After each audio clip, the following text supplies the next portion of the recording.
Okay, hi guys. I'm a little exhausted because I just did this, and I just realized I had it on the photo mode the whole time. So my energy level's a little lower, but I'm gonna do this again. Anyway, I've got a lot of friends that keep saying, Scott, you got to do this stuff. I did some movie review shows back like 14 years ago. And I looked at them, and they've got like 5 billion views or something like that. You know, it took about like 14, 15 years to get there. But hey, I said, let me just build upon that later. I'm a little tired, I'm a little older now, but I know a lot more about films than I did in those days. So I guess you could say I'm a little smarter. But what I want to do right now, and one of my friends who helped me with those early ones gave me this ring light. So I'm putting it to good use. So it's kind of forcing me to do something here. So I'm going to call these the ring light reviews. How's that? No, I probably won't call them that. But anyway, so many people keep telling me I need to do something like this. I've got this house full of memorabilia. I know about these movies and TV shows and everything. And so everybody needs to shut up and watch what I'm doing, okay? So I don't want to hear any more of this stuff. So here we go. All right, I've got it on movie mode here, so that's a good thing. This is my Mike Nichols, Elaine May wall right here. Mike Nichols, as many of you know, was an incredible comedian and director. He directed many of Neil Simon's his stage plays before they became movies. And he ended up becoming a film director, won an Academy Award for Who's Afraid of Virginia Woolf, directed The Graduate, Carnal Knowledge, Silkwood, some just classics over time. And the late 60s, early 70s was his most well-known work. And in the 80s and 90s, he kind of became a little bit more of he directed Angels in America for HBO, which is where he was doing his best work. But as far as feature films, it was kind of hit or miss for him, with some exceptions like The Birdcage, Postcards from the Edge. And he did some really good work through the years consistently. And his comedy partner was Elaine May, and she became a director, not quite with as much material, but she's known for the infamous Ishtar, but she also directed brilliant Heartbreak Kid, Mikey and Nicky, and she's a ghostwriter for many movies. I mean, she'll come in and do script rewrites for a lot of great stuff, and she wrote The Birdcage and Primary Colors for Mike Nichols when he directed those films. So I love researching the two of them. Elaine May is still with us. And if you go to YouTube, you'll find a lot of panels and discussion, and they're just the height of sophistication. They're highly literate, and it's just as today's we've gotten so just like everything's out there now, and it was just nice at that time to see like a director who would appreciate getting great actors together. He never wrote his own material, but he was able to put together like just a really class act on film. And so I'm going to talk about each of them with a film that they were ancillary related to. So we can all talk about their classics, but there's always something that they're attached to that I always find more interesting. Have you ever watched a movie and you can't wait for it to get over so that you can do a deep dive on it, which is what I love to do, to find out. And sometimes you'll see some reviews on Internet Movie Database, and you'll see a little bit of information on Wikipedia, but it's not enough to answer all the questions that you have about these movies you just watched. So I'm going to do two of them here for you. And I'm going to tell you how excited about, and I don't have all the answers to the questions, but I'm just going to give you some information about each of them. Okay, number one, this movie was executive produced by Mike Nichols, but it's not even written about in his book, which is an excellent book, by the way, if you want to read about it. Now, this was a Tim Conway film. Tim Conway wrote the movie. Okay, now, if you see, it's on a double bill here with, let me do my thing here.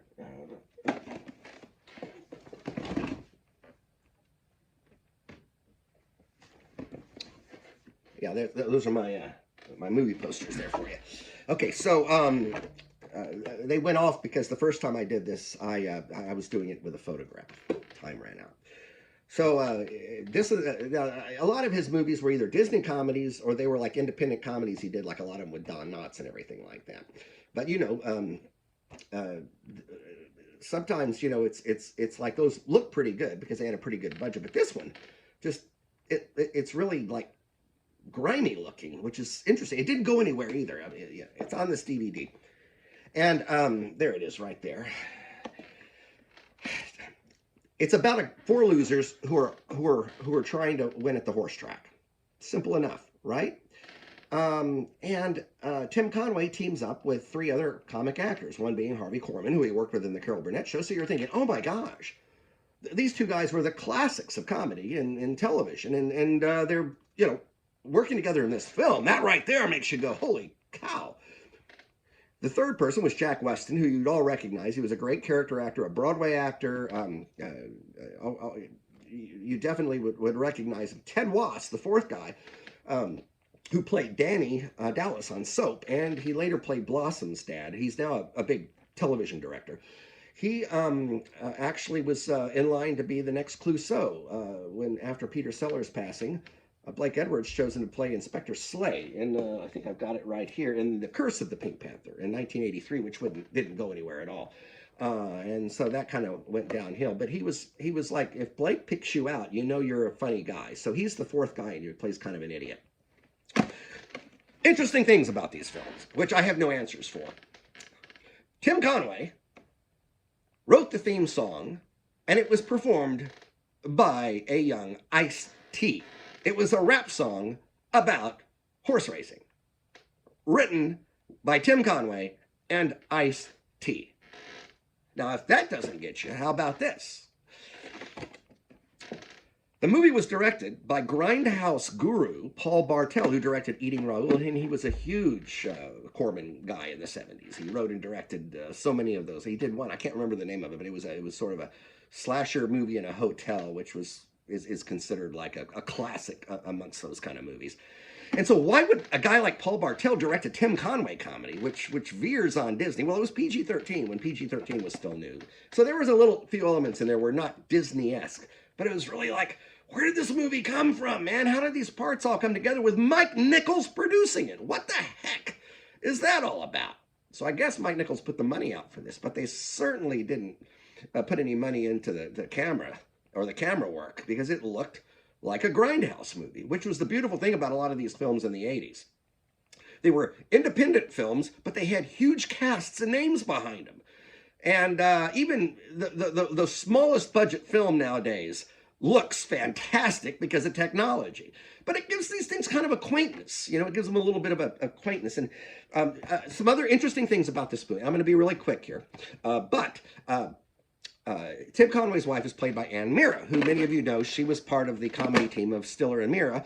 Her husband being Jerry Stiller from Seinfeld, father of Ben Stiller. Okay, they were a comedy team. They were terrific. And she played and I guess Ben was like a teenager during this time. Now, Tim Conway, according to the lore I've read, his daughter would hang out with this guy named, let me back up a little bit. Ernie Anderson was the guy who was a voice announcer, and he was Tim Conway's original comedy partner in Cleveland, Ohio or somewhere.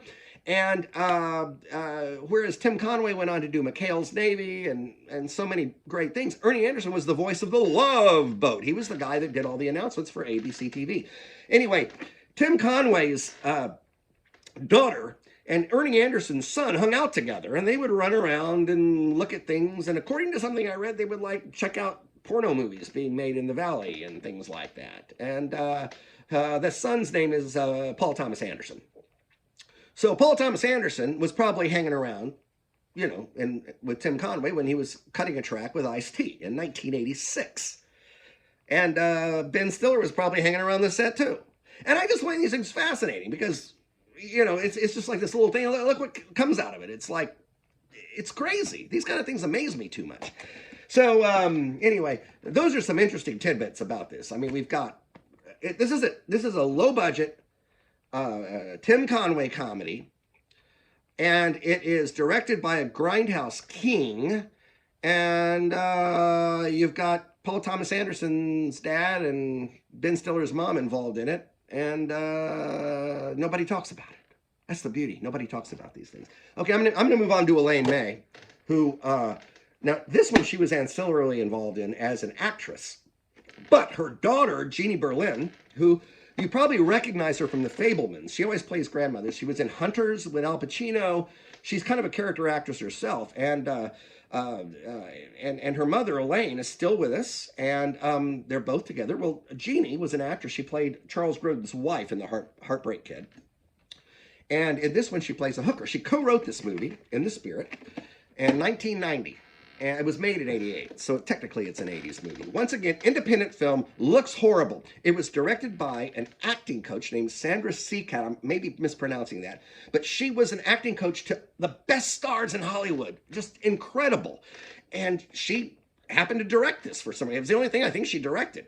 But they pull in that girl, Marlo Thomas, who was, I guess, hanging around with these. This is the great thing. It's kind of like you kind of see the party where everybody kind of got together and said, hey, let's do this. You know, it's beautiful. And so that girl is teaming up with Elaine May, who is a brilliant comedic actress. She's been in a couple of Woody Allen films. You may have seen her in oh gosh, there was something she did recently that she was just very funny in. But she and Marlo Thomas kind of played like a comedy team in this movie. And Marlo plays like sort of a new agey, middle-aged woman, and Elaine May is another. They were talking a lot about middle age, being middle-aged women, and they're running from the mob. And there's some hilarious setups in here, but the movie looks like crap. Now, once again, the level of people involved in this. Now, Peter Falk was involved a lot with the group. You know, he was part of Cassavetes' group. He was part of, he was like involved, everything with class he was part of. Well, he played Elaine May's husband at the beginning of the movie. Jeannie Berlin, and he was hilarious in this. Jeannie Berlin played a hooker at the beginning, and she's not in it most of the movie after that. And it's so funny to watch Jeannie Berlin sitting here like doing bits as a hooker, using this horrible language with that girl sitting right there across from her. And Melanie Griffith was a student of the director, and so she did a little bit part in it, playing another prostitute. And let's see what else in here. But it's on YouTube, which is, I just watch it on YouTube because sometimes it's better than trying to put an old VHS in. That's the only way you can get this. This is probably really rare. But I highly recommend you check it out. Once again, these are, in the 80s, independent films could have incredible casts, incredible names behind them, but they looked horrible.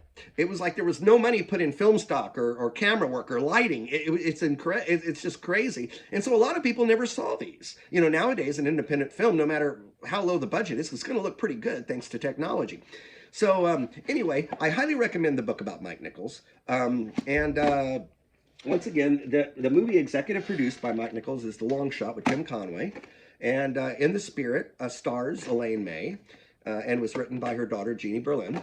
And I'm going to cut it off while I can, but I just want to say Nichols and May, I do a deep dive on them. They are, they're just such an interesting, fascinating couple. They were so highly literate, and they were so classy, and it's like I'm an old guy now, so I'm like, well, God, I'd like to have gone to a cocktail party they had. I imagine it was just like the height of the culturati, I guess is the word at the time.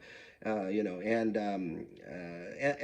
they were still very ahead of their time in their comedy, and they didn't pull any punches in their own way. So anyway, good to see you. I'll do another one. You guys better at least just give me a little thumbs up so I know somebody's watching, because if I don't get any of those, I'm going to quit doing these things, you know. So anyway, thanks for listening, and I'll talk to you later.